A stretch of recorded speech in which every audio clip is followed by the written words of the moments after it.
I love you guys. Dance off, bro. I have the high ground. Expecto Patronum! 39 days, 20 people, 1 survivor.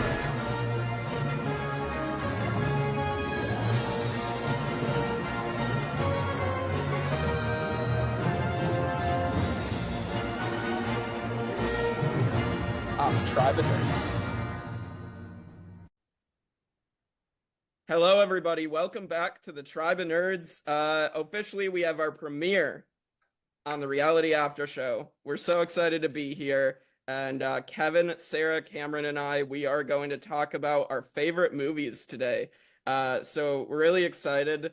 So to go over it, we're going to be doing our favorite comedies, horror/thriller movies, action movies, animated movies, and nerdy movies. So that's kind of the categories we're going to be going through. So without further ado, let's get into it. So we're going to start with our favorite haha comedies.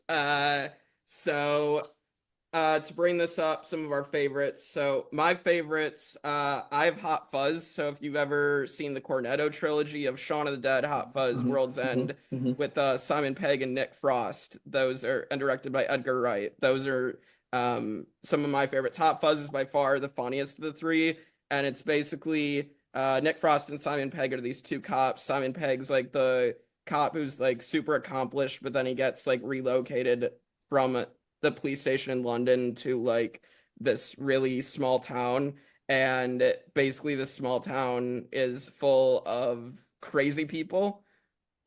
I know what that's like. Yeah, and Hey. well, it's basically a cult that basically runs the town, and like they're basically killing anybody that disagrees with them. And You should be ashamed. Calling yourself a community that cares. Oh, but we do care, Nicholas. It's all about the greater good. The greater good. How can this be for the greater good? The greater good. How can this be for the greater good? The greater good. Shut it! so yeah, it's the town includes like Timothy Dalton, who was James Bond, I believe, at one point. Yes. Yeah, and so it's pretty good. I don't know if you guys have any opinions on Hot Fuzz or the Cornetto trilogy. I know I've seen Shaun of the Dead. I've not seen Hot Fuzz. It's so I haven't seen it either. I All also right. haven't seen it, but that's why it's on my list. This now. is a glowing review. We now all have something that we can watch. yeah, Perfect. yeah, absolutely watch it. I mean, at some point maybe we can do a watch party together, but yeah, so that's on my list, and then I have The Mask with Jim Carrey, and like it's that's always been something that's just like I've really liked since I was a kid. It's like a 90s movie that like it's at the height of Jim Carrey's career, where like that year he made like 3 movies. It was like that and Dumb and Dumber and Ace Yes. Ventura. Yeah. Yeah. Yes. And so Oh God, him coming out of the rhino's butt. all right, well I don't know that we want to clip that, but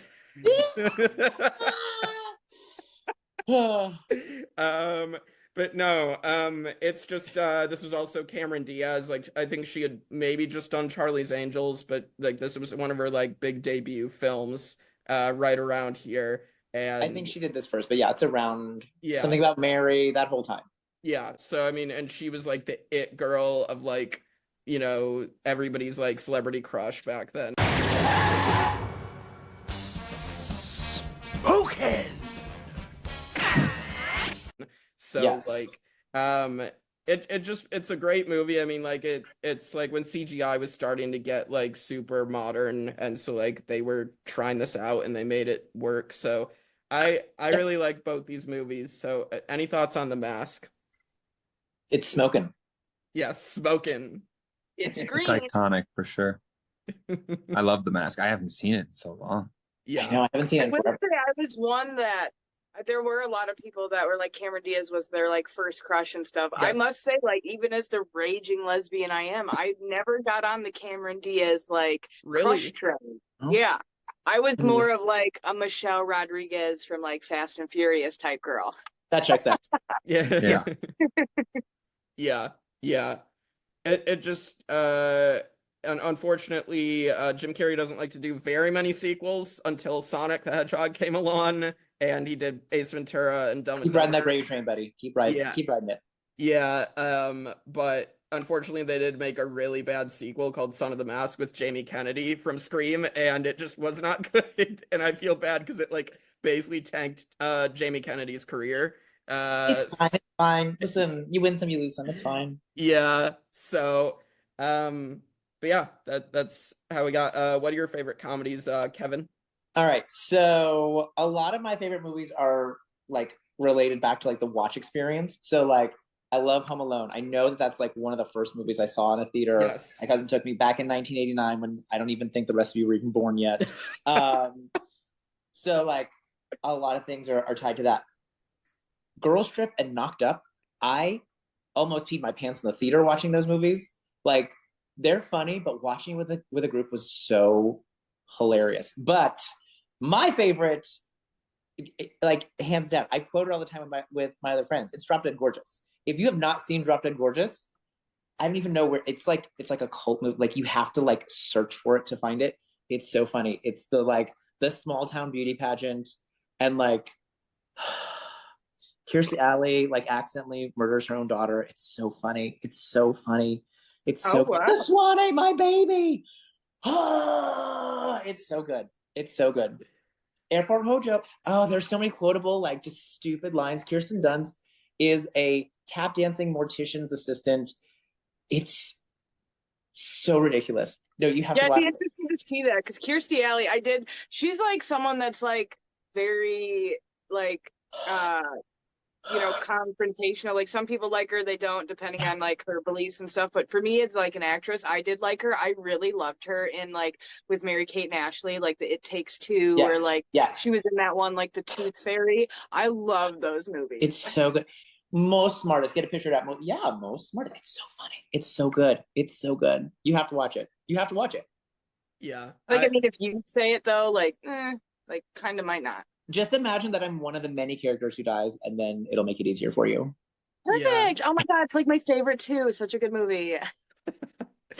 I never got into three of them. Obviously Home Alone is like a classic, so like that's one I've watched like basically every Christmas with my family, and like really Home Alone and Home Alone 2 Lost in New York are just amazing. So good. Die Hard. Everybody knows Die Hard is a Christmas movie. That is the correct opinion. Yes. Yes. All right, let's hear it. Let's walk the plank. Yeah, Pirate Sarah, give us your favorite comedies. Comedy's hard because I love to laugh. I'm such a dumbass, but like I love just stupid humor. So like there are so many contenders for this, but I will have to say my favorites were like the 21 and 22 Jump Street. Yeah. I just love the idiotic like humor in that. Like, and then like you have things like Pineapple Express, like, people don't forget, like no one cares about soccer. Like it's just so, I live my life by so many quotes in these movies. It's amazing. Like, but 21, 22 Jump Street are just these two CIA agents, and they end up getting a job. They have to go to high school and integrate and try to find out who's selling drugs. And then they have the second one where it's essentially the same thing, but they're going to college. And yes, and it's so good. Stupid. Meanwhile, you two were standing around, finger popping each other's assholes. We're not finger popping each other's assholes.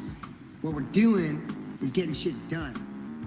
Jonah Hill and fucking Channing Tatum together, I just can't help but laugh. And it, as much as it hates me, it reminds me of how dumb me and Kevin are. Because like, I just feel like it's just so good. I can't tell you how many times a week I quote to my wife. I want to be like, and then we're going to do Missionary. And then we're doing the one where I'm on top and you're on bottom.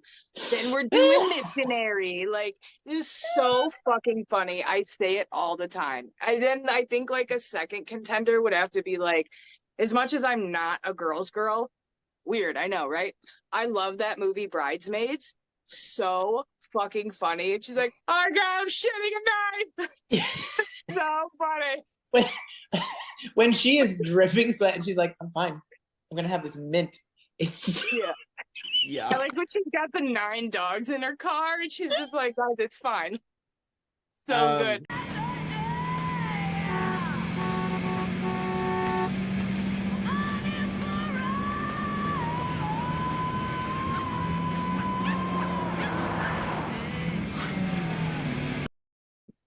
She's sitting in the As someone street. who hasn't seen Bridesmaids, this image that you've painted is so wild.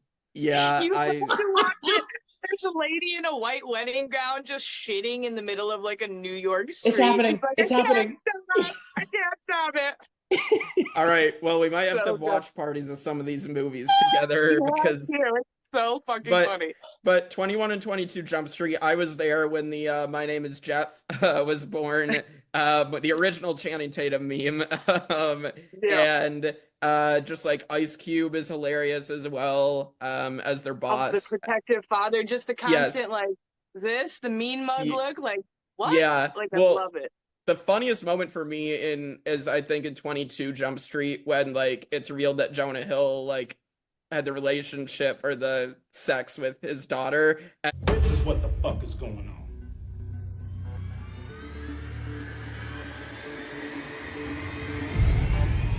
Oh shit!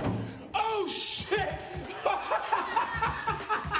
Oh shit! And then He had it's the just sex. like I love you yes. so much when he had the sex. He Yes. did the college missionary Aw. thing. Yeah, and well, but then Channing Tatum, it clicks for him and he's running around the station just being like Schmidt after the Schmidt, captain's the daughter. So good. Yeah, high fives the captain and everything. And I then like when they show up to the dinner and he's just like the whole fucking time. Yes. He's just like, yes, just how awkward it is. Like I just feel that in my soul. And there's not too many movies that can do things like that you really, it's believable. But like, oh God, I love those movies.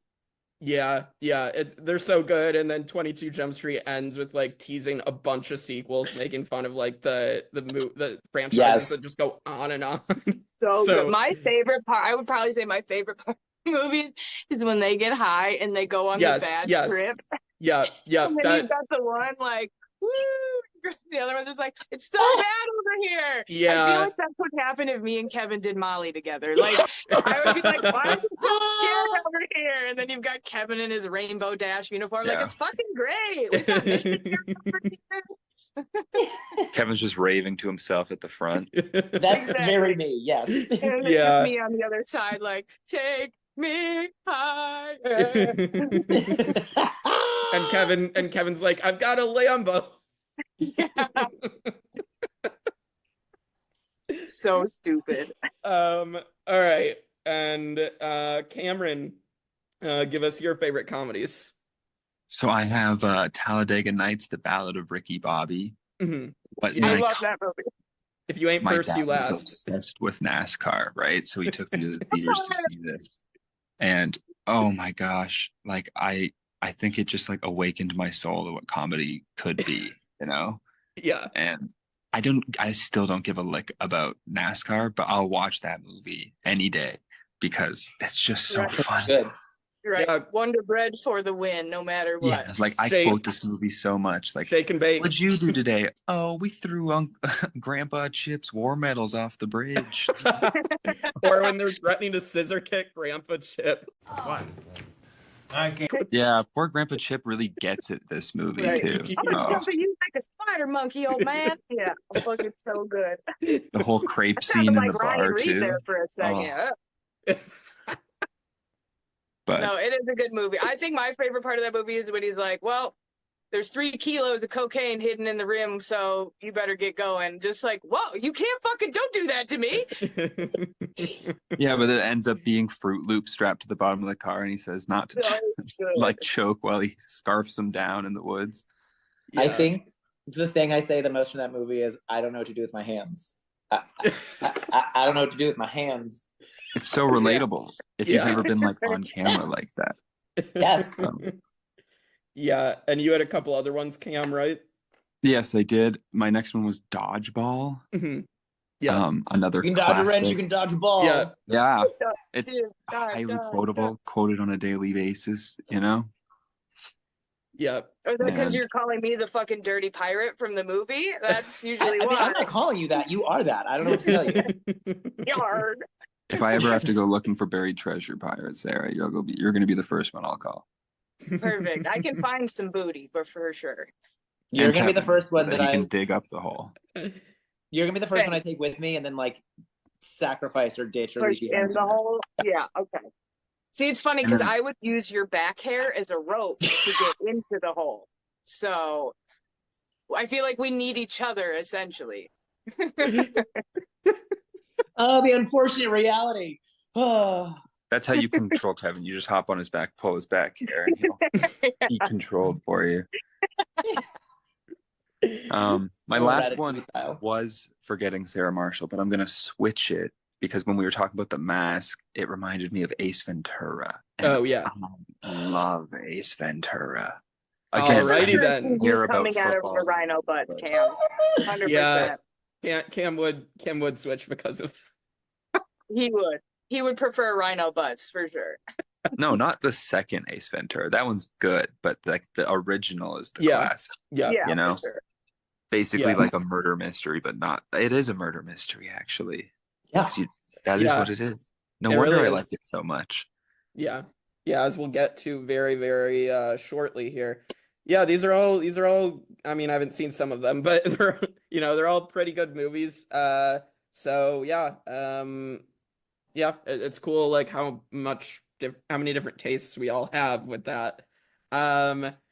Our next category is going to be the horror thriller category. So serial killers and any paranormal stuff going on. Yeah. So my picks, I have to pick the original Scream. Like it's just so good. I mean, obviously the franchise has continued and they're all like none of them are necessarily like terrible movies, but There's not like a bad Scream movie. right. It's just like, but you look at all of them and the original Scream just Head and Shoulders just stands out above all the rest of them. Like it's honestly one of those movies that I would call a perfect movie. I can't really think of any flaws in this movie. I know like that's hard to like say, but I just think I'd have to rewatch to see if I agree with you completely. But I just that first opening scene is so good and just like so different than anything we had seen at the time. Like scary movies? Uh-huh. What's your favorite scary movie?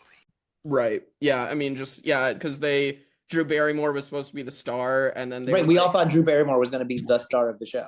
Yeah, and then they're like, nope, let's kill her off. Spoiler alert. Oh yeah, for like a 30-year-old movie, yeah. 30 years later, spoiler alert. But like, and then just like Skeet Ulrich as Billy Loomis and Matthew Lillard as Stu, like just so good. Obviously, Iconic, amazing actors. Yeah, so I mean, it's just so many iconic quotes from that movie. Obviously, Jamie Kennedy as Randy is great. Nev Campbell, of course, as Sidney Prescott. I mean, just so much good stuff. Courtney Cox as Gail Weathers. David Arquette as Dewey. Like, just everybody works really, really well in this movie, and it's incredible. And then my other one was Nightcrawler, which is with Jake Gyllenhaal. And You've talked about yes, so it's where he basically goes in as like a freelance journalist and just basically goes and does what journalists pretty much aren't allowed to do and just like goes to like murder scenes and like films people dying or like the end of the movie. Do anything to get the story. Yes.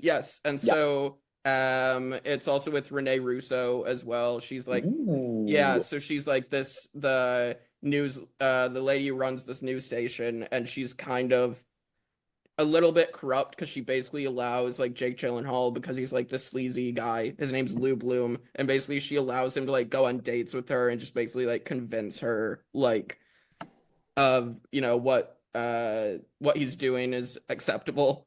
And like by the end of the movie he gets Riz Ahmed is in the movie too. He gets him as his cameraman and basically is like basically manipulating him the whole time.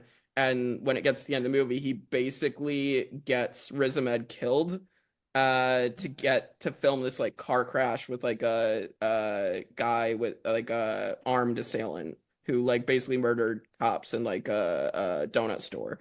And so it is super How creepy. reminiscent of Pancake Man is that?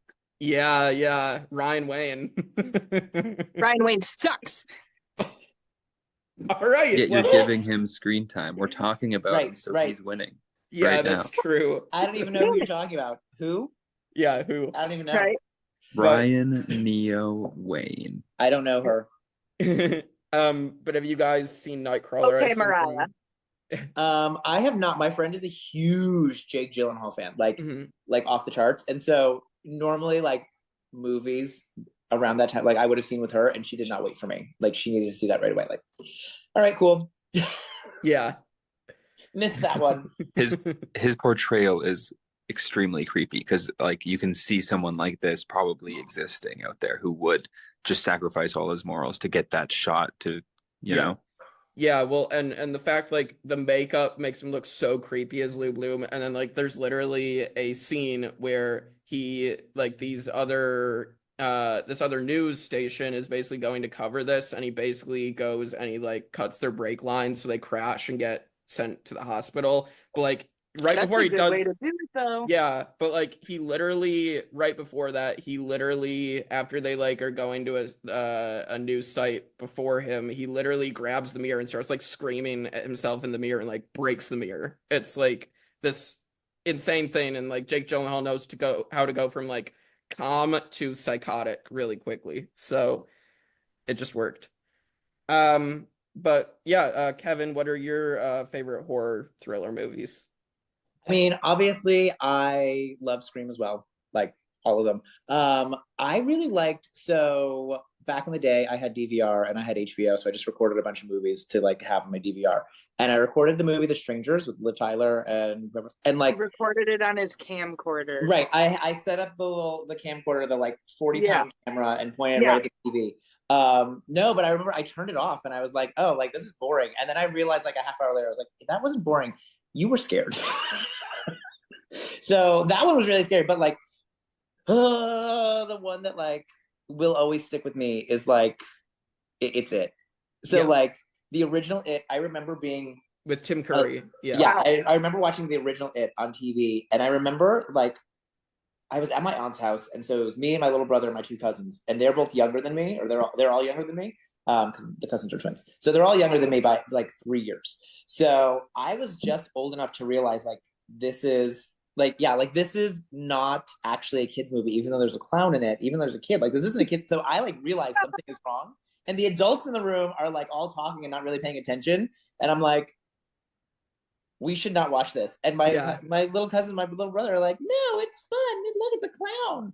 And then like No, he's gonna pay the road. It's okay. Somebody changed the channel like just in time for us to not see Georgie die in the original. And then they came back to it because it was on TV. They came back to it for some reason. Why did adults do this? They came back to it, and my little brother and my cousin are like, what happened to Georgie? Where did he go? And I'm like, he died. We can't watch this. So like that stuck with me. And then of course the new one is like with Bill Skarsgård. Yeah, I still don't like clowns as an adult because of that, but like the way they took that and like that took that kind of like silly like early 90s aesthetic and like made it into like a very scary movie for now. Well done. Yeah, it was so still don't like clowns. It was I so hate good. agreeing with you. Yeah, no, that movie was really good. I remember the first time I saw it, and it wasn't necessarily even the clown that scared me. It was like Tim Curry just has something about him that just pulls you in. You know, in every movie he does, he's a phenomenal actor. And then just in that first shot, when you see those teeth just start coming out, like that's what got me was like the sharp teeth. And then like in the drain, when he starts coming through the drain with those big sharp teeth, I was like, I can't, no, I'm scared. I'm scared. No, I did not like clowns, and like I still don't like them, but I was like afraid of clowns like into my teens. Yeah. So, yeah, I haven't seen either of the It's or any of them. Because when I was a kid, my mom loved reading Stephen King books, and I remember she was reading you were gonna the say book. my mom loved me. She didn't let me watch that shit. She loved me. To be determined, not she loves me. But she got to the end of the book and then just complained profusely that all the terror and all the scary stuff that happens in the book is completely ruined by the ending and him just being a spider. So I never ended up watching it because I thought I would only be Stephen King is not good at endings. That's not the point. Yeah. The point is before that. Yeah. So, Yeah. Oh my god! And the new one, when they open the closet doors, they have to. You know they're gonna open the wrong door, and it doesn't matter which one they open; it's gonna be wrong. Oh, Yeah, Yeah, it's that like the whole time you're watching it, you know something's gonna happen. it's gonna It's be just something like terrible, and then where. it is something terrible. Oh my god! yeah, they did such a crazy job with like the effects and stuff and like the makeup and all that Oh for yeah, like even just Bill Skarsgård's too. Like, and just it's yeah. the mannerisms they get you with the eyes. They're like, Yes, oh, the eyes where Georgie. they yeah, the Like, yeah, lazy it's eyes and Okay. like it's so Moving on. yeah. Sarah, say something else. Sarah, say something else. Yeah, Sarah, it's up to you now. we all float down here, Kevin. But uh as far as my horror movie, I mean, I guess on this platform, people are just getting to know this, but I'm a fucking freak. I'm weird. My favorite horror movies, I love the Saw movies. And mhm. people can say, like, you know, it's torture porn. And I mean, it is. But if you're able to look past it and it really ends up being more like a psychological thriller, learning about John Kramer and just his story and then his acolyte story, and it's all just one big story. But I mean, if I don't know if you've been under a rock or you were here on the Mayflower with Kevin and you didn't get to see Saw, but they're great movies. It's essentially, yeah, a guy, but they're so it's like you can't even like explain it because you don't even learn more about him to like the third or fourth one. But like, Right. yeah, I mean, one of his best lines that I like is like, if you're good at anticipating the human mind, it leaves nothing to chance. And that's how I play all these survivor games, is just by like trying to anticipate like things. So I feel like I'm kind of a little bit of John Kramer on the inside. But I would only kill Kevin, you guys, nobody else, I promise. I mean, let's be real. Yeah. You've taken essentially, Cam out this most of the time. guy, I don't know what you're talking about. he has a Yeah. wife. His name is Jill. Her name is Jill. She is a counselor at like a drug rehab facility. John doesn't think that these people can be fixed or saved. It has to be up to them. Like, medication isn't gonna fix this. His wife is like 7 months pregnant, and one of the drug addicts ends up holding up the little clinic and making holding Jill up to let him in. When he comes back out, he ends up pushing a giant glass door into her pregnant stomach, and she ends up losing the baby at 7 months pregnant. And so this is what kind of spirals John Kramer into obviously a fit of depression. He ends up driving his car off a bridge wanting to end his life, but as he's stuck at the bottom of a cliff with a giant like pipe in his stomach, he had to make a choice in that moment. Did he want to live or die? And so he pulled it out, and thus began the rest of his games. And Thus his first begins victim, the Saw. yeah, Yeah. his first victim was the one that pushed the door on his wife's stomach, but you don't kind of learn that until later in the movies. But they are really good movies. I enjoy them. It gives you a bit of torture porn, it gives you psychological thriller, but in the while it also gives you human empathy, because you can't help but to feel bad for this person and wonder why they are like this. So I Yeah. like them. The very close runner up is kind of a movie that's kind of similar to Saw. It's called The Cube. Yeah. They're good movies. Fuck you, Kevin. They made about 3 of them. The second 2 are stupid. I mean, I still watched them, but it's essentially like a government like underground hidden box in the ground, and Yeah. it's got like 300 different rooms in it, right? And they pick Yes. certain people, they kidnap you essentially in the middle of the night, they stick you in this cube, you wake up, and every cube, all the rooms, so there's 200 and something rooms in a cube, and each Yeah. room has a different like way it could kill you. You know, you could have Yes. Yeah. lasers, you could freeze you to death, you know, and you have to find a way to maneuver through it. But then it also comes back to kind of being like Survivor. It's the ultimate social experiment. Are Yeah. you going to get along with these people? Are you going to turn on them? And then weird shit starts happening where like you could go through one room, but it's like a time travel thing to now where you're seeing yourself from like 10 rooms ago, but you can't talk to yourself in that room because it'll fuck up the way destiny works, right? Like, it really is a crazy but simple movie. I would watch it. It's a good movie. Yeah, I believe I've seen the first Cube as well. That's a crazy movie. And funny story, so I've seen the first Saw, I haven't watched the rest of them. But my dad and my aunt, I think it was one night when we used to do like these tailgates for the MSU games, and my dad and my aunt, I think it might have been the night after an MSU game, and they just decided to stay up and watch like a marathon of Saw movies at late at Love it. night. And so my dad has told me that story, and he said we must watch like 7 of them or something. I'm like, geez. All right. No, there's a lot of they're good. I like them a lot. I really do. Yeah. Yeah, it's an interesting premise. So, Cameron, what is your choice for horror/thriller? Well, I obviously have Scream 2 because not Scream 2, but Scream As well. 2 As well. Yeah. as yeah. well. Anyways, thank you, teacher Kevin. Um, no, I love murder mysteries, and it's a slasher that's still kind of grounded. It reinvented like the genre and brought it back, and it doesn't take itself too seriously for something that is like super entertaining from start to finish. And the fact that it can be anybody is always super relevant. Yeah. And I kind of I've liked all of them so far, and the first one is obviously the best. We've talked enough about it, three of us have, so I'll move on to the other one. Yeah. Which I mean, is the who doesn't love original. to talk about Courtney Cox's shitty bang evolution? The bags that came to here. Yeah. Yeah, those Yeah. are my favorite. The Joe Dirt bangs. The kindergartner who did them herself. Yeah. So what's the other Hey, one, Cam? I'm sure it's nice for her to look back at like literally her growing up through these movies too, though. Yeah. Yeah. And somehow not dying through them, you know? Rest in peace, Dewey. Yeah. But Sadly. also, while we're on Scream, I'll just say Scary Movie is also fantastic. Oh yeah, Scary Movie is a wonder. The first one is Take a a very strong wonderful- hand. Oh my God, Shut I up, hate Kevin. You would when he's say that. mixing the mashed potatoes is literally the worst piece of cinema I've ever seen in my life. It makes me so uncomfortable. No, I.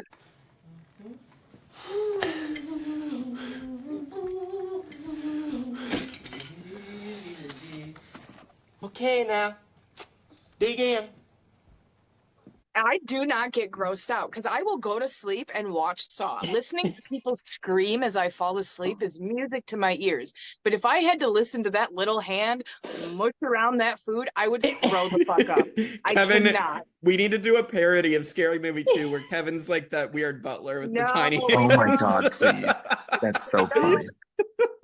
No, we don't. Oh. Don't give him ideas for December. No. I'm And gonna then- wake up to him in his fucking like, I don't know, some weird costume next to my bed, like, Sarah, it's time for breakfast. I can never stay at Kevin's house Stirring now. up scrambled eggs before I cook them, like it's time for breakfast. Take the strong spoon, Sarah. Let me use Scoop it out my onto your strong plate, hand. tiny hand. So stupid. All right. Yeah. Your next So movie, yeah. Cameron. Then I have The Thing, like the original The Thing. I had a friend that I grew up with who was like obsessed with it. So he made me watch it, and we watched it all the time because it was just, I don't know. At the time, it wasn't like scary enough for me yet. Like it was just palatable enough that like I could enjoy it, you know? And like the thought of being isolated in this group and you don't know whose turn, because like there's very minimal things that can determine who is like infected by whatever the heck this virus is. But yeah, I love The Thing. Again, another murder mystery kind of situation where who done it, who is it, and absolutely fantastic recommendation if you haven't seen it. Watch the original, and the remake is also very good. I know I've seen the remake. I'm trying to think if I've seen the original. I don't remember. I know They're I've seen kind of connected too. You'll see. I'll have to check those out, actually. All right. So let's move on to part 3, our action movies, our boom boom. Without the Michael Bay. Explosions. Yeah. So my pick for action movie is gonna be Top Gun Maverick. I like the original as well, but everything like 40 years later into Top Gun Maverick, just everything they did with the sequel, the unawaited sequel, just everything was so much better. How technology's evolved, and the fact like this movie was filmed right before COVID but came out during COVID.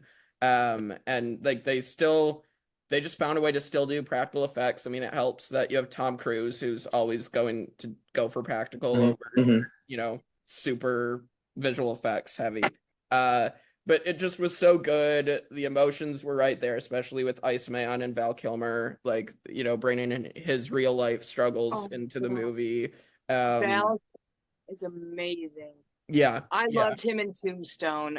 That was like around when Kevin was born, early 1800s and stuff, but just It's actually fantastic. Tombstone is what they chiseled our birth certificates on. It was like they had a whole double Okay, digit. yeah, like Yeah. slats and stuff. Kevin's How do you original carry best that friend was around all the Leonardo da time? Vinci. I have good taste. What can I say? Yeah. But yeah, it's just, I mean, this was my number one movie of 2022. I did a ranking of all the movies I saw that year, and this was for sure number one. It just Fun fact about that movie is in that movie they play Jerry Lee Lewis's Great Balls of Fire, I believe. yeah, they do a And callback, yeah. yeah, I worked for Jerry Lee for a couple years. I was his Oh, photographer, so it yeah. was a pretty neat Well, thing that fact got less fun then. It's a good time. And I love that they brought it back for the remake too. I think that was really neat. Yeah. It was or the sequel, it's not a remake. Yeah. But no, it was so good, and like even bringing in the new cast. I mean, Glenn Powell, now like a rising star, like he was obviously really good as like the new Iceman, Yeah. I guess you could Good say. casting. Yeah. So, They could have just fucked it up and threw anybody in there, but they didn't want to just make it anything, you know. Well, and Glenn Powell toes the line between being this cocky asshole and like still really likable. So like that's the fun part. So him as Hangman Is it was though? really Is it? Because that sounds like Kevin, and I'm like, I hate him. So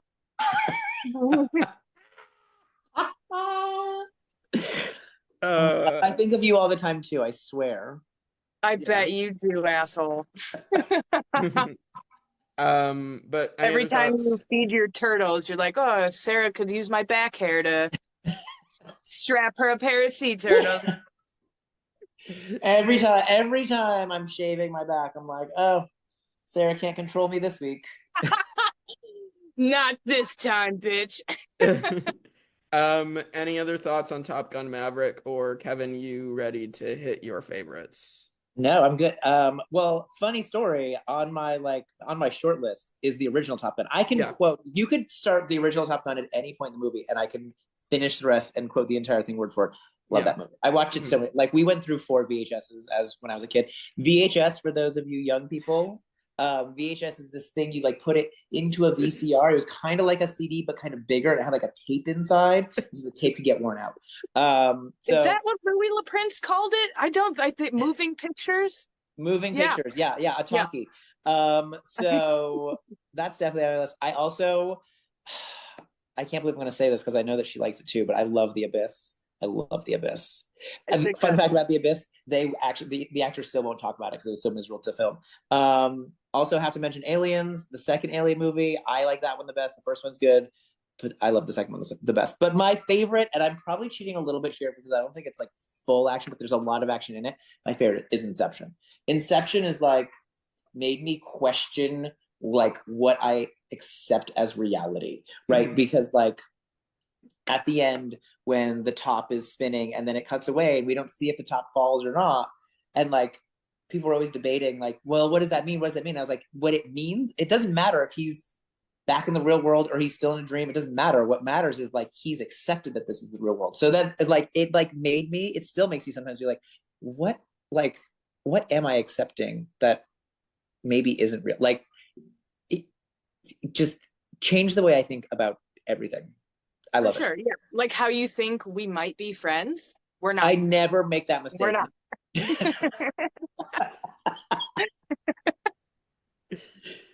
And okay, so what are we doing? We're doing psychologicals now? We're doing it's action pirate. Action.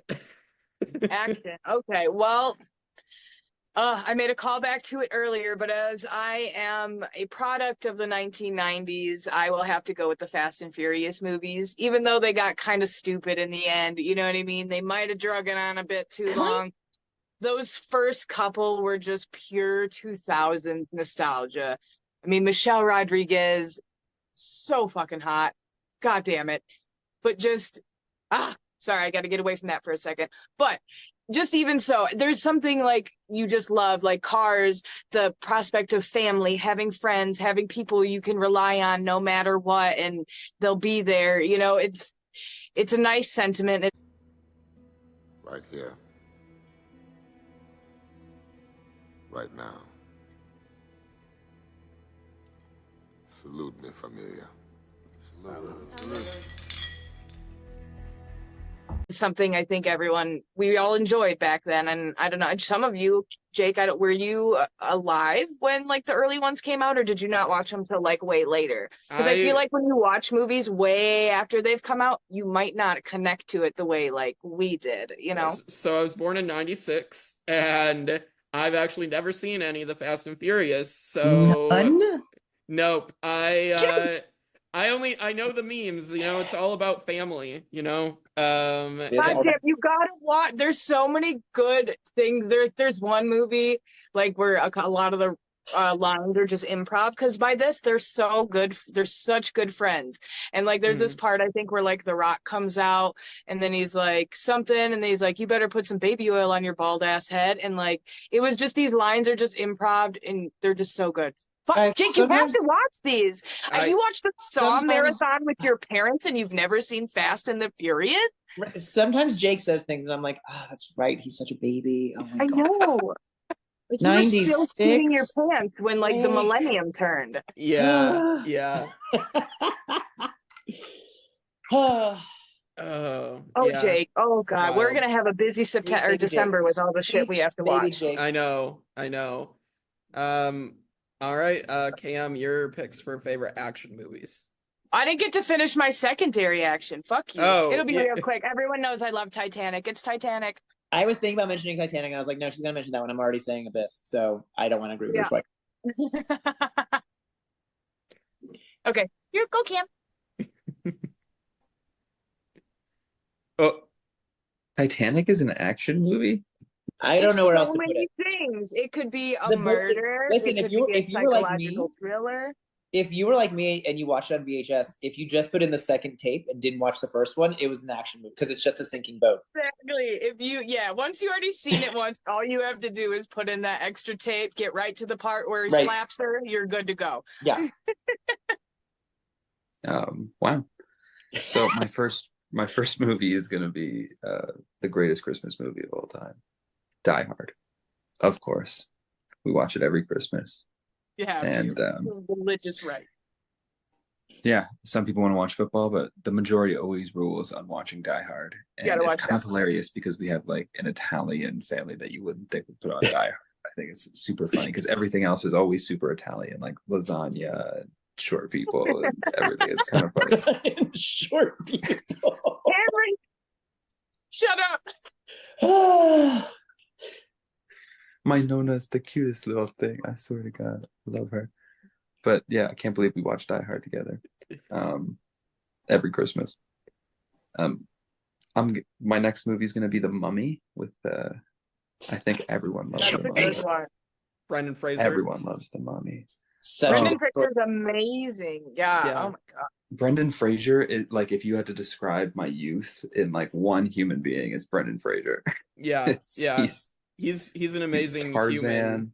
The Mummy. Oh, I thought it was George the Jungle. Yeah, it was George of the Jungle. Close enough. Basically the same. Whatever. George of the Jungle. Same person. He was in Looney Tunes Back in Action. I love such a good movie. Yeah. That's like a fever dream to me, actually. I need to watch that when they go to Las Vegas. Yeah. But yeah, no, I love The Mummy. Once you get past like the horrifying opening scene with like the scarab under the skin, it's all smooth sailing and great. That's still a great terrifying. Listen, it's a great movie. I can't tell you how many times I've watched that movie. Me and my friend Brittany, we watch it all the time. We'll still watch it now. Like if I go hang out there, we'll still watch it. I figured instead of being old for a bit, I'll choose something new as well. And I threw in Bullet Train because it was a great watch. I love Bullet Train. So I'm with you, Cam. It was kind of like Cameo City. Like you have to kind of like understand like Hollywood actors because it's just chock full of cameos. That's kind of like what gets it from start to finish is just cameos and like quick, fast action. Yeah, I'm not I would a big say Brad Pitt fan. I mean, his wife's hot, but like, not a big Ex-wife? fan. Yeah, that one. Sure. Listen, we're just talking about our favorite movie, so I'm gonna let you just have that. It's fine. You can just have it. I'm glad you like it. Kevin disagrees with Cam and I. It's fine. I hate that movie, but it's fine. I'm glad you like it. Thank you. JJ, Will, and I did, like, I think a couple of years ago when Bullet Train came out, we stopped all our other reviews to review Bullet Train, and because we all loved it that much. So That's a bold strategy, Cotton. yeah, no, the action is so good. I mean, again, it's David Leitch, the guy who's done John Wick and Fall Guy, and like I'm torn now if I want Sarah to watch it and like it or dislike it. Like, do I want her to like it and therefore I'm even more in the minority, or do I want her to dislike it and then I have to agree with Sarah? Like, God, right. I know, this is fucked. The moral this is a dilemma. lose for me. Yeah, right. No matter what, you and I always lose and we get left with each other. It's bullshit. I just feel like Brad Pitt in the movie is like, his delivery of things is just so good and so funny. So like it's a really fun movie. Sense. It's fine. Keep going. Yeah, I'm glad you like it. I'm so happy for you. Yeah, right. Isn't Brad Pitt? Says the guy who likes Endgame more than Infinity War. Or is that the other one? I like Endgame better. Most than of the Infinity world War. did. Yeah. We'll get to that later.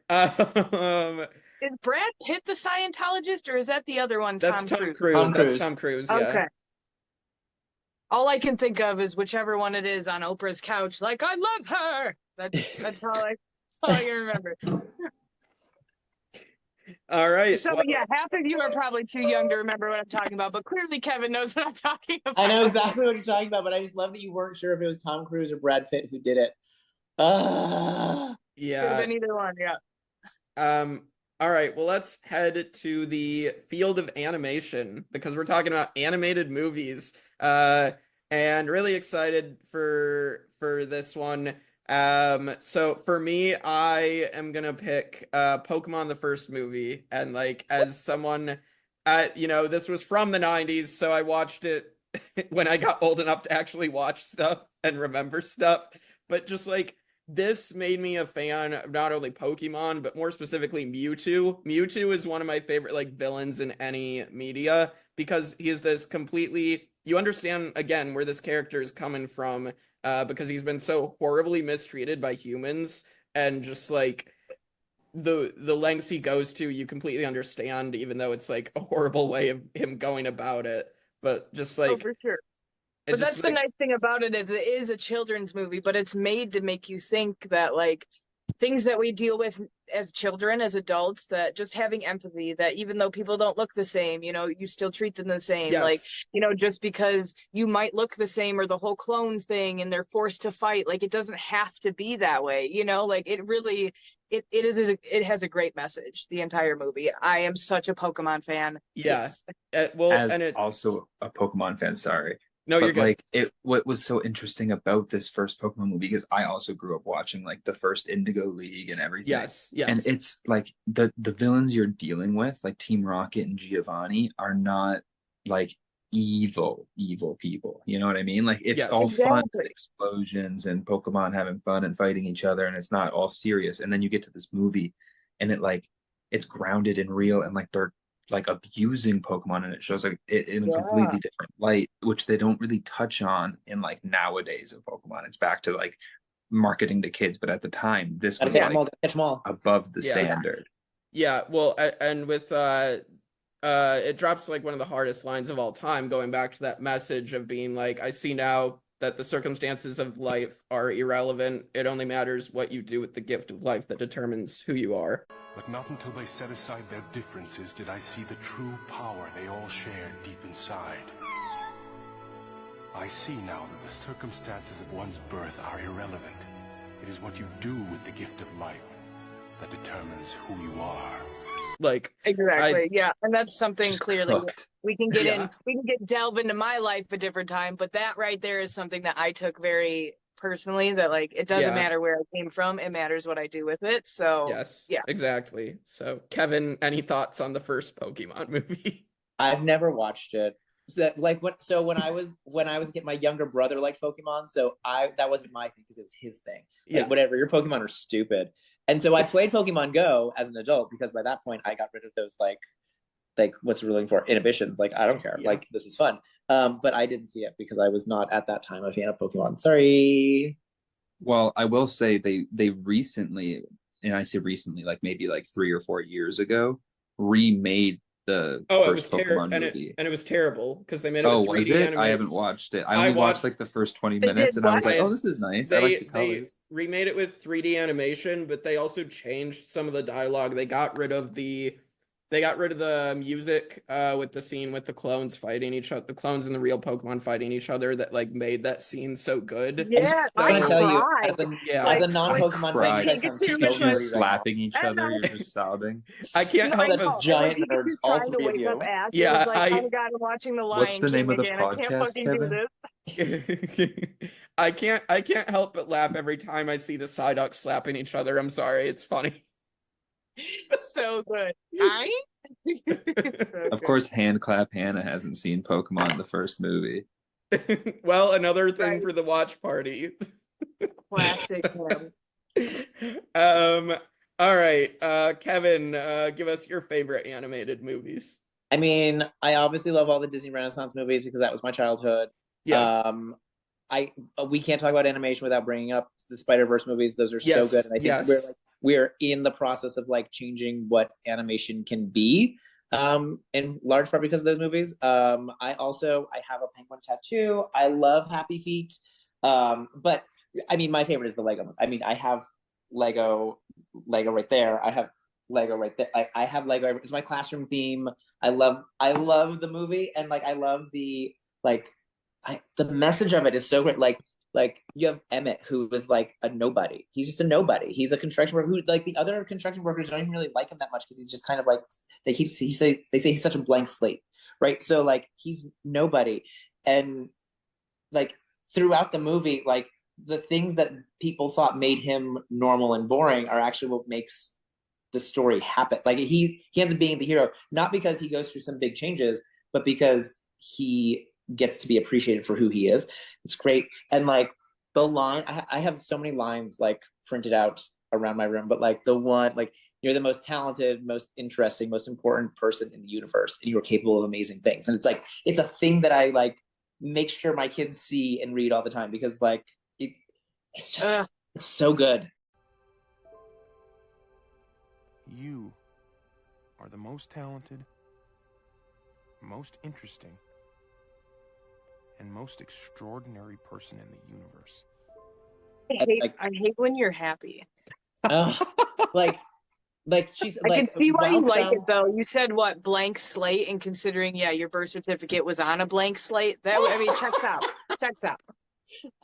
Yeah, it's just, and like the real world stuff is happening, and like the kid is trying to like appeal to the dad, and like the dad is realizing that like he's unintentionally become the villain, and like how people see you, like that sort of conversation, like it's just so good. And like all of us, we are like the next is like, because you're the special, but I'm the special, we all are, like, and it's like, yeah, like each one of us at any moment can be the most important person in the universe, and that's just like, so just be the best you can be. Oh God, I need to hate rewatch that movie. Very I love uplifting. I need a bucket, babe. I love it.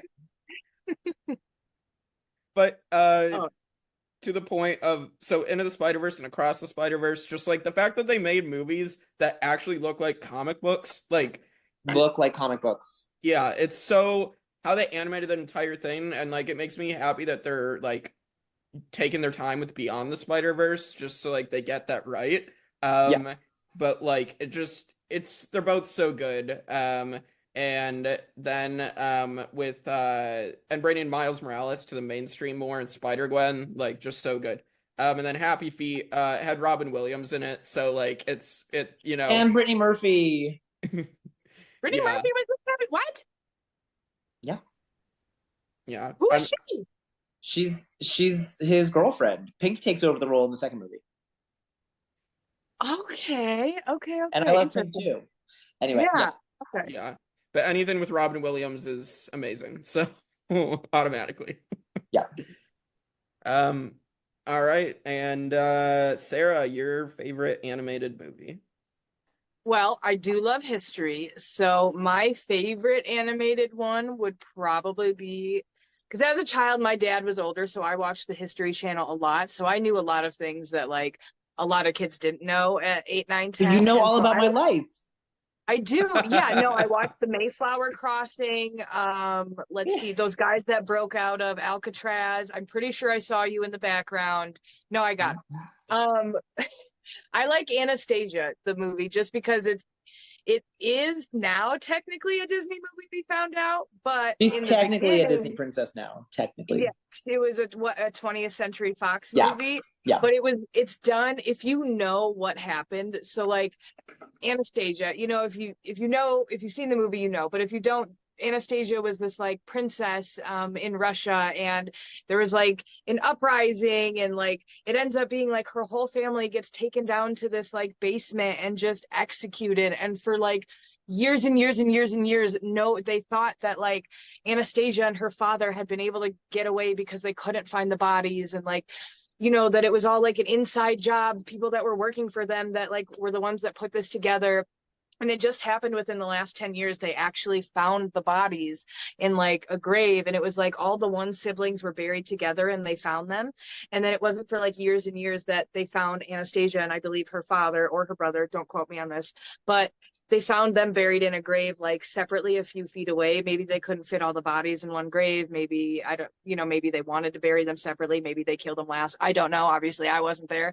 But watching the movie about it, if you just feel the dirty undertones from the bad guy, like Rasputin, that just like you feel that he is a bad guy, and just it's a good dark movie for it being animated, and the songs in it are really good. I like it, so that's me.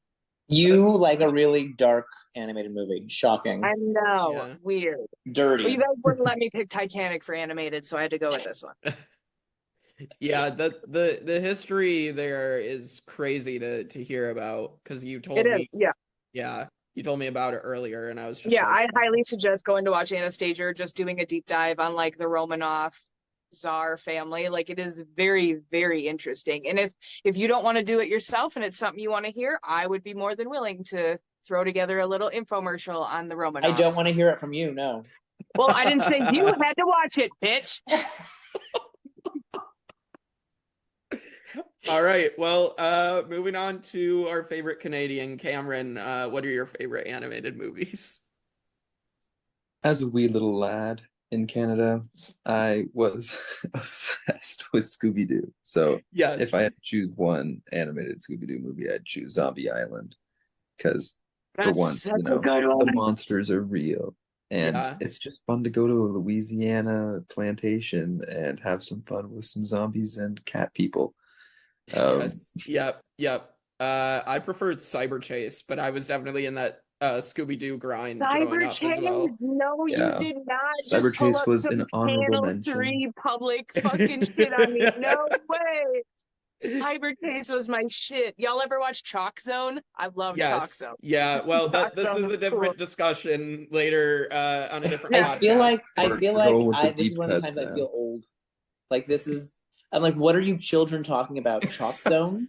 Chalk Zone was good, Kevin, and you would appreciate it because it's like It you was had so good, chalk, and then if Kevin. you drew stuff with the chalk, it would like come to life. Or if you drew a circle with the chalk, it would become like a portal. Like it was cool. I think when you all were the kids and this was the thing, I was like a teenager and this was not cool and you guys were lame, I think is what it was. No, yeah, you were still watching like Bret Michaels' Every Rose Has Its Thorn videos for sure. I was going to the Nickelodeon. Yeah. Cam, you had a Fucking couple of Nickelodeon. had, And they don't even know what that means, and I hate that I do. They don't even know the TV channel what it means. So stupid. And that meant something before that. Anyway, Cam. Exactly. Yeah, I had 9. I don't know if you've seen that with like little sack people. Yes. I've seen the like Sack commercials people? for it, but I don't think I've ever watched They're the not movie. like What? they're like I don't know how to describe what they are. It's like a post-apocalyptic war movie Mhm. where they actually go through with like nuclear war and everybody dies, but there was this one scientist who like created life like for these little sack people and he made 9 of them. And like the movie starts when like 9 gains consciousness, you know? So there's like 8 others who are kind of like scattered around who are all completely different versions, and like he's the perfected kind of final version before the scientist died and to the nuclear war. But I'm they're like tiny, sketched they're out, but tiny also little like like very intrigued. brown sack people that are like This sewn sounds- together. This sounds very interesting, but also very strange. Yeah, That's because what I'm saying. Is like Cameron, like- you dark. got me. Like it's a dark animated movie, but it like for the year it came out, it's like a marvel. It's beautiful and Being of it's Marvel. it's crazy. Yeah. Yeah. And he doesn't Well- have like a voice box either. So like a lot of the stories told through like the other ones that he meets that tell him about like what's been going on. And you know, a lot of them do perish. I'm intrigued. I can't say that I know. I don't know that I would also like it because it might be too weird, but I am intrigued. It's not too weird. You I did say guarantee you, people you'll look it perished up at or the watch a end, trailer and so- you'll want to watch the movie because it is very interesting. All right. Yeah. Well, I'd be You curious. That's should. probably the weirdest thing that's been said today. So maybe you should For send those us all that the know, link for they'll be that. like, "Oh my God, 9 was so good." I guarantee it. Yeah. And then you had All one we more, gotta think about Cameron. is sack people now. Like, What is that last one that I put down? That you had Soul. Oh, right. Soul is I went for great. another recent Soul is one. an amazing one. Yeah. Like recently, I don't know why, but jazz has been really good recently to me. Yeah. So that movie was really great, and the message is great. Yes. Like follow Yeah, your dream. it- And Yeah, Pixar. I think it depicted death and life very beautifully. Yes. Yeah. Agreed. Pixar makes good movies most of the time. Like most of them are Most. hits. So like Soul was really good, as you said, Cameron. I mean, the message and just like talking about life and death and I mean it's and it was it the first to feature a black lead, one of the first animated movies, or at least one of the first Pixar movie. The Princess and the Frog was Disney, wasn't it? Well, that was Disney, yes. Yes. So I guess that might have been the first, and then But I know that like the animation team really went to like realistic depictions of these characters, and I believe like a lot of people really appreciated the lengths they went to. yes. And of course the lead character is voiced by Jamie Foxx. So Oh, he is? yeah, it is Jamie Foxx, yeah. So Good for him. I had no idea, and that's what it should be like in Yes, in voice acting, right? of course. You don't of get that course. from like some of the big Hollywood actors who just do their Yeah. regular voice. I didn't even know that was Jamie Foxx. Yeah. Yeah, he did a really good job. All right. And then our final category is of course the nerdy category. We have to finish with who we are and talk about our favorite nerdy stuff. I know Kevin's gonna bring this up anyways, but let's just bring it up. Avengers Endgame. I mean, the fact that like they built up to a finale, like 10 years of build up to this crazy finale of like just nothing will ever replicate that feeling again in the theater of like watching Captain America pick up Mjolnir and everybody cheering, and then the portals sequence. It's just so incredible. Avengers!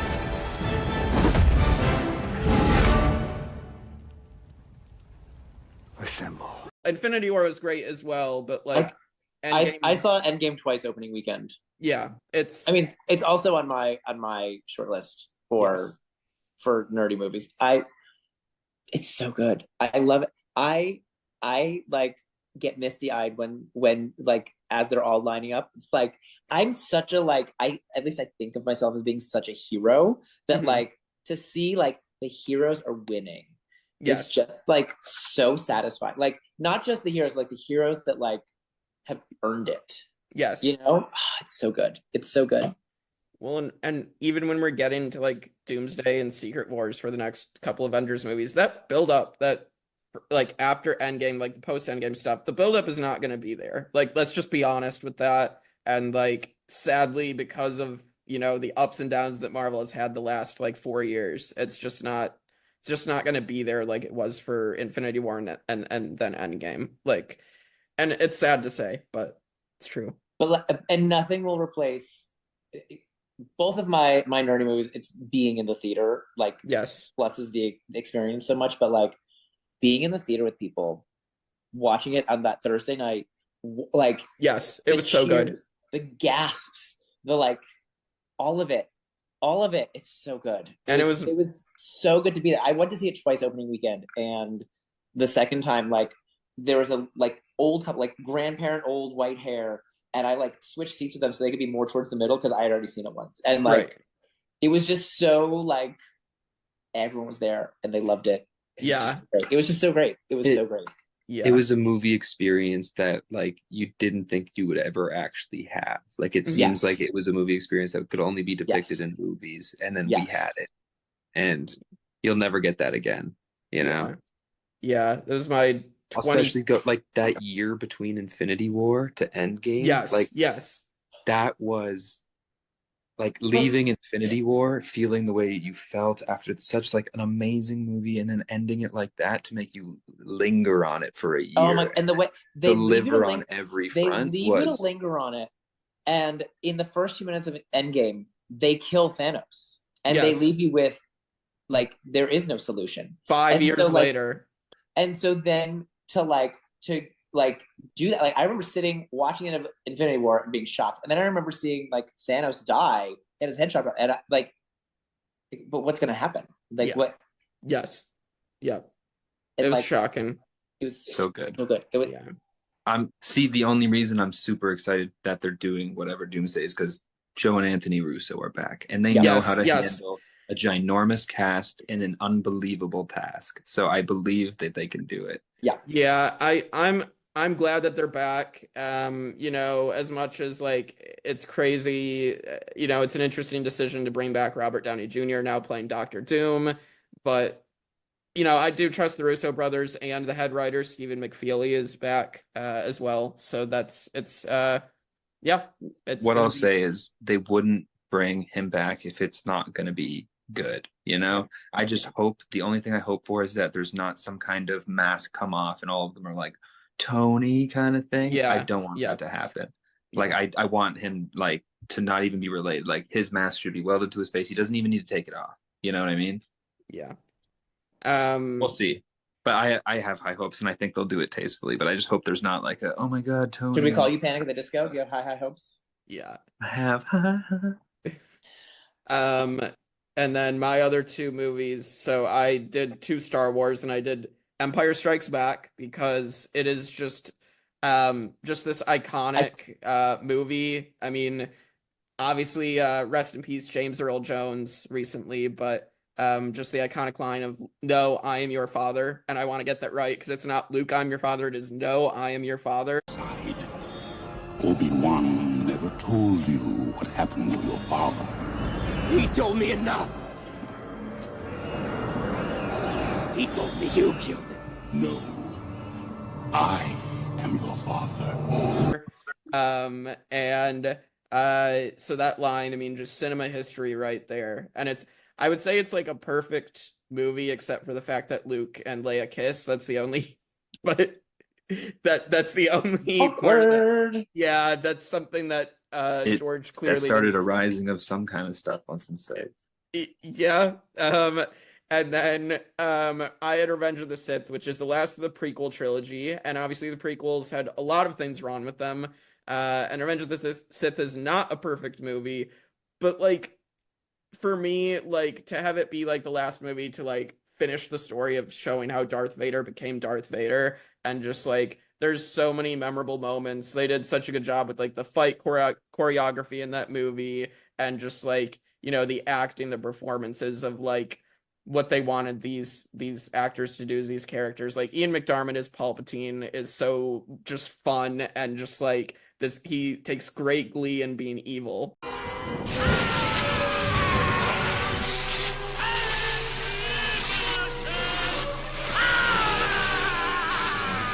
Like it's so good. And General Grievous growing up, like seeing a giant alien robot just and 4 lightsabers. Right. Like a Jedi hunter who collects lightsabers on paper is such a cool villain, and I think Grievous is perfect.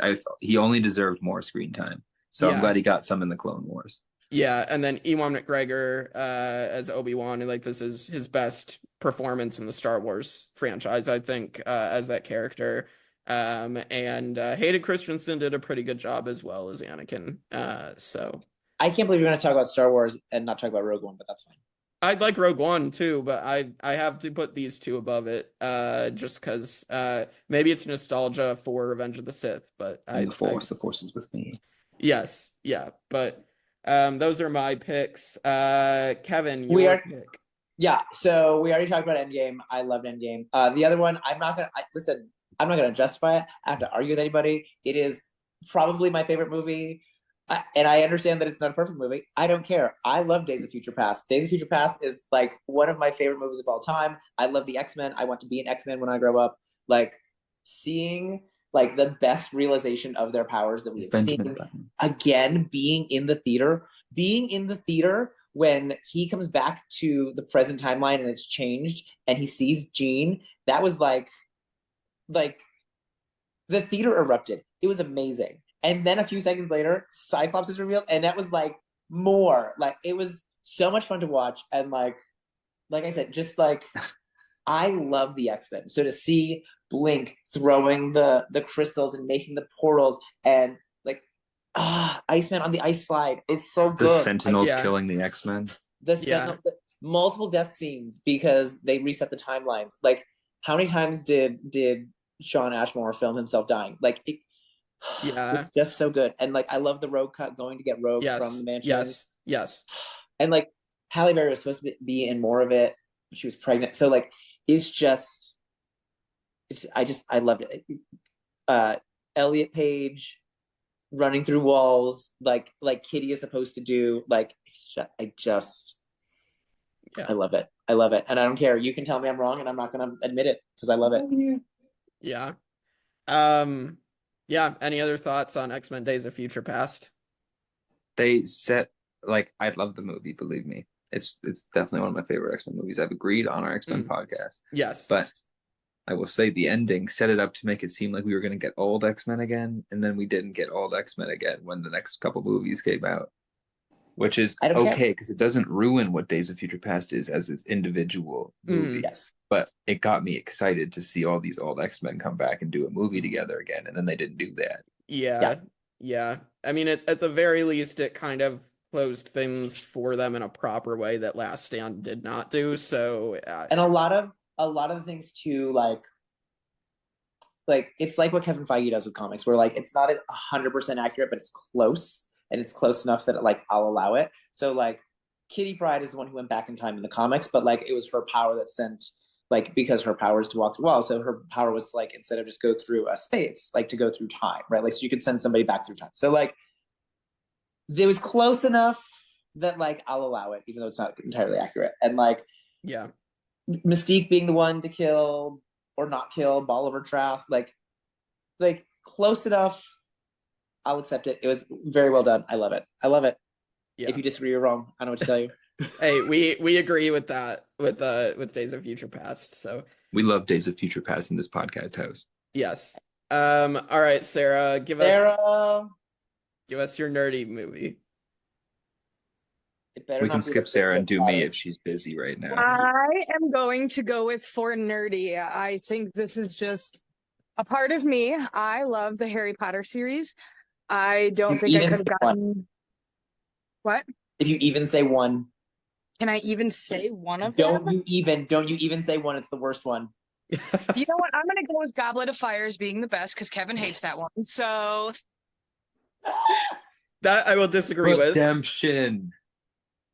Boo. Get right. Half of the Tribe of Nerds podcast vote that 4 is the best. That means it's the best. I think we ranked 5 as the best. Yeah, we did. I think. That's adorable because it's not.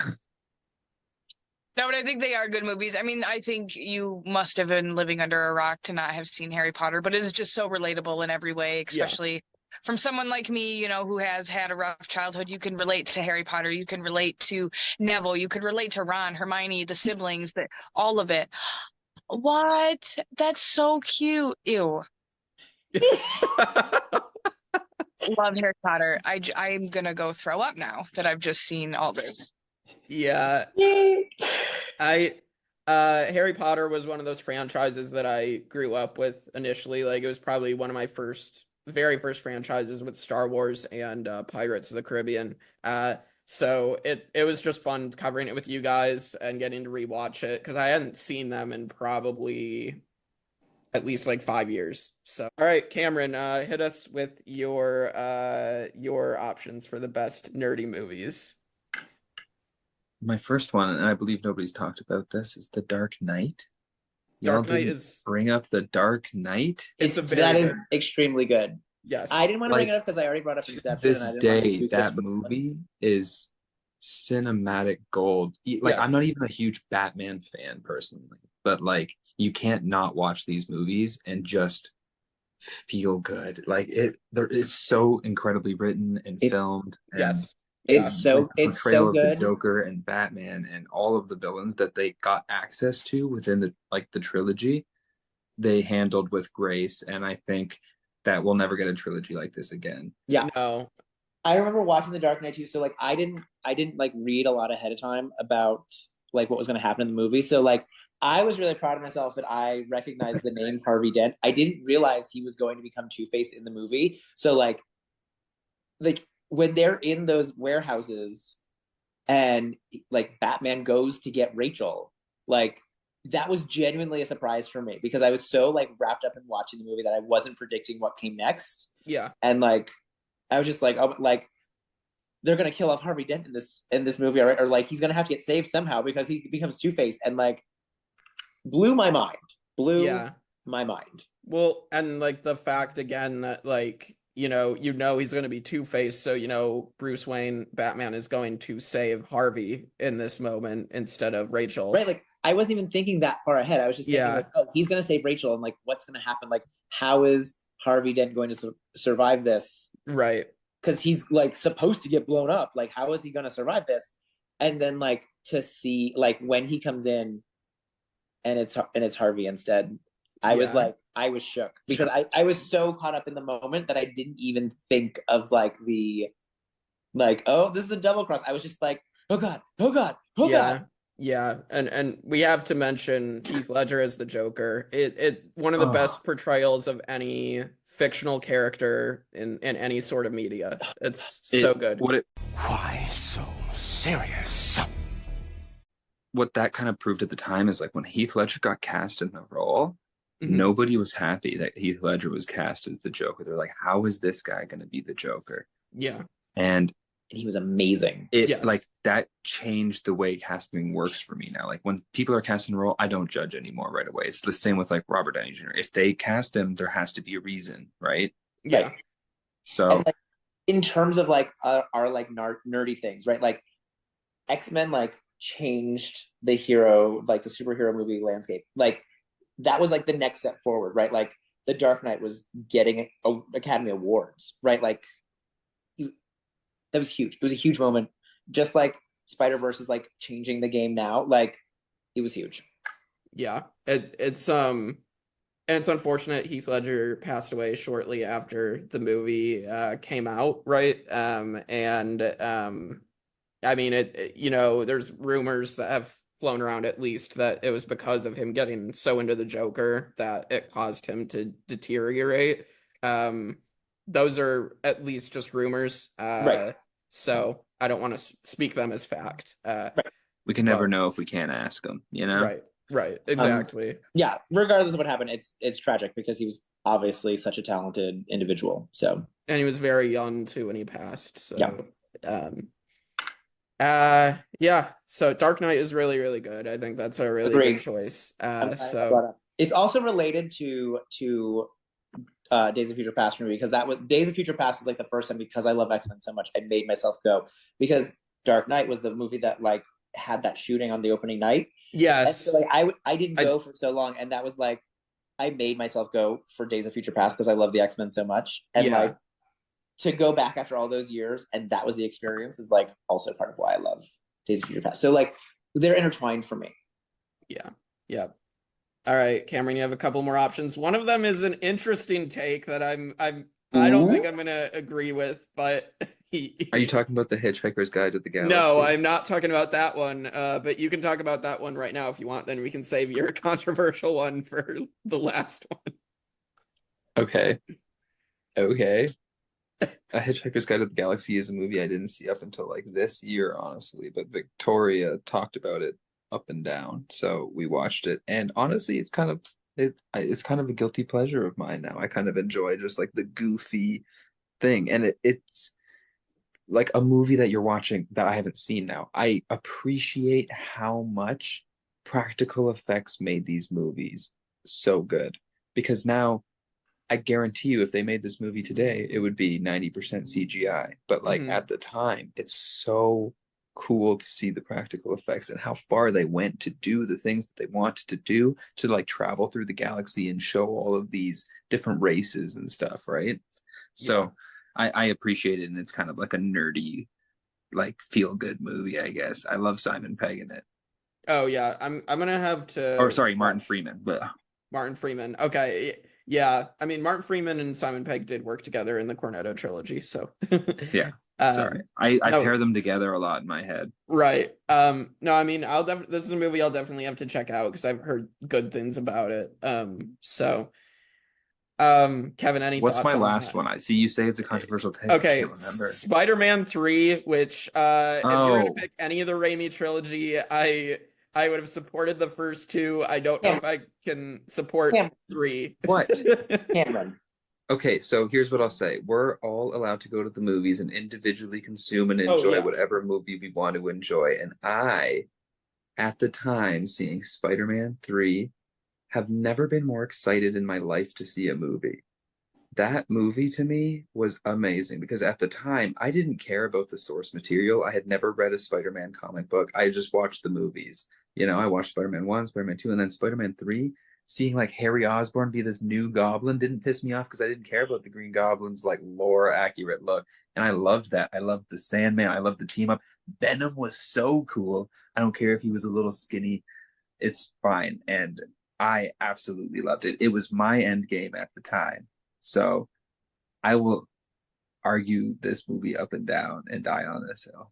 Okay, here's my takes. I actually really like Harry Osborn in this movie. Obviously, they built up to this for the first 2 movies. So that's not my problem. That is one of the best parts of the movie. Sandman is good in this movie, although I think they kind of cut the arc a little short. And also, I don't really agree with the Uncle Ben retcon. Like, I think it would have been better had they left it how the first movie did it, but I guess I can appreciate that in a third movie they go back to what happened in the first, and I get why they did it. I don't the story reportedly for Spider-Man 3 is that Sam Raimi was forced to put Venom in the movie. He did not want to put Venom in the movie. So for me, I don't know that I can really support something where like as much where the director doesn't even know about the character, doesn't want to put it in the movie, and it gets kind of forced in by Sony and the executives, and we've known Sony likes to meddle in their movies. I will say as like the humor, I'll say is like the memes, I think there's a lot of fun to be had with the memes if you're just kind of focusing on that. But as a decision to have Peter Parker dancing around New York, I don't really agree with that either. But that's just my take. Okay, so what you don't understand, I guess, you're not reading through the lines of what that really meant to the character of Peter Parker, is that with the Venom symbiote, he's not Peter Parker. He's the complete opposite of this nerdy kind of to himself hero. He is a confident, like, I know he looked emo, but that's just, darkness and but isn't the point of like, because I think the Venom symbiote brings out what is inside of you, and I feel like instead of the opposite, and I feel like Peter Parker just coming out like as a dick, like I feel like that's what it was saying, is like he's secretly actually on this. Yeah, dig on this. Yeah, it's just come on. You can't say that when he goes to like impress Mary Jane and dances in the bar is one of the best pieces of cinematic history. As a meme, I think comic book goodness. I don't think I can go. We're not allowed to have fun in movies anymore. I like, literally that was say fun. If I sit there and watch it as a meme, then I'll laugh. I will have fun with it. So Spider-Man 3 is not like the worst movie I've ever seen. I will have fun with it, and I guess that's what's important, is having a little bit of fun. So I think it was just the right amount of ridiculousness to go with the seriousness of the film. Yeah, I mean, to be fair, Sam Raimi obviously does a lot of corny stuff, especially in the Spider-Man trilogy. Like there's a lot of corny humor, but like the first two I think did it better. But anyway, Kevin, you're rearing to talk about this, so Cameron, what? I love you so much. I really I do. I do. I watched this movie at home. I didn't watch it in the theater. I watched it at home. And I walked away. Like it wasn't entertaining me. Like I have eventually throughout time seen the whole movie, but never in one sitting because I can't make myself do it. So like I'm very sorry. I'm glad that you liked it. I'm glad that you had a good time. It was not the same. Maybe it's the fact that you didn't watch it in its entirety and I you just watched it couldn't like do a it. I couldn't do patchwork. it. I couldn't do it. I just like What do you mean? It lost my attention. Yeah, It's I mean, so good because he's forced to lose Mary Jane, and it all seems so forced though. It seemed like just Yeah. that's what the writers wanted to happen, so they just wrote that in. It didn't seem like the actors wanted to do this. It didn't seem like the characters wanted to do this. It was just like, no, you have to. Like, and so I just wasn't into it. I'm really sorry. I do love you so much.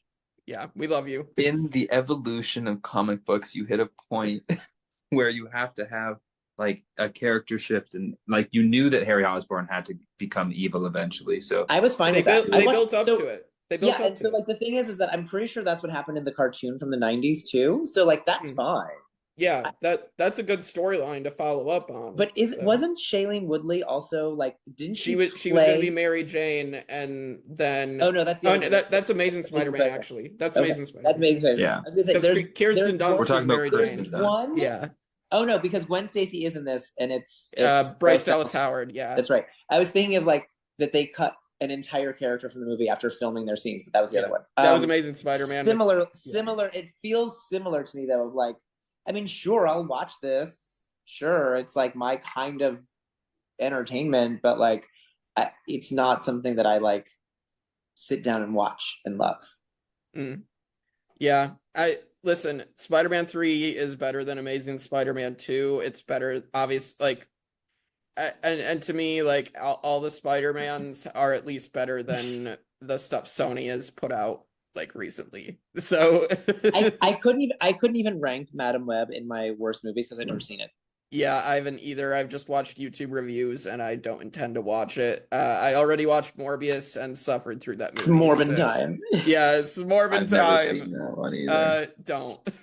I'm not a fan of like making villains these anti-heroes. Like if you're gonna make a villain movie, make it a villain movie. I don't But need also them to you be have redeemable two people. Spider-Men, Sony.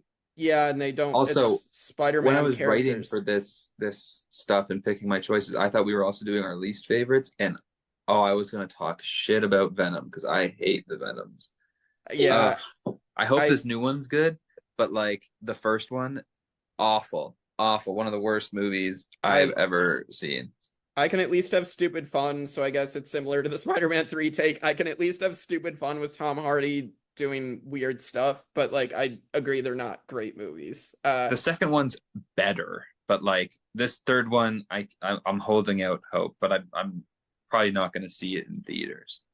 Yeah, fair enough. So with that, we're really excited to be here on the Reality After Show, and yeah, you'll be seeing much more of us. So we'll see you all next time on the Tribe of Nerds. Fuck you, Kevin. Fuck you too, sweetie.